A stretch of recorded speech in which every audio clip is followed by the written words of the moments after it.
இந்த திமுக கூட்டணிக்குள்ள தேமுதிகவுக்கு 10 சீட்டு அவங்களுக்கு எப்படி அந்த சீட்டை கொடுக்கலாம்? ஏன்னா 0% வாக்கு வங்கி வச்சிருக்காங்க, அவங்களுக்கு போய் 10 சீட்டா அப்படின்னு பல கேள்விகள், ஒரு இழுப்பறி திமுக கூட்டணிக்குள்ளேயே இருக்கு. மக்கள் நல கூட்டணி உழைச்சி ஓடா போனாங்க. இந்த அம்மா அப்படி இப்படி போய் திமுகவே திட்டி எல்லாம் பண்ணி டிமாண்ட் பண்ண தெரியுது அந்த அம்மாவுக்கு.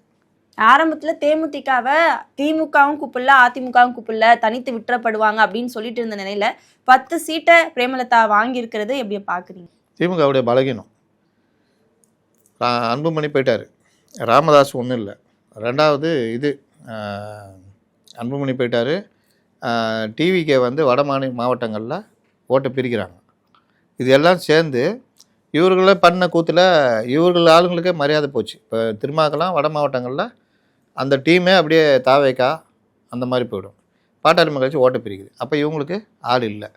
அதுக்கு இவர் என்ன நினச்சிக்கிறாங்க, இவங்களை கூப்பிட்டு இது பண்ணால் கொஞ்சம் தேர்தலான்னு சொல்லி கூப்பிட்றாங்க. இன்னொன்று உளவியல் ரீதியாக ஏடிஎம்கே பலகீனம். இவ்வளோ பேர் எங்கள்கிட்ட இருக்காங்க, 21 பேர் இருக்கிறாங்க. கௌரவர் படைகளில் 100 பேர் இருந்தாங்க, பஞ்சபாண்டவர் 5 பேர் தான். ஜெயிச்சது யார்?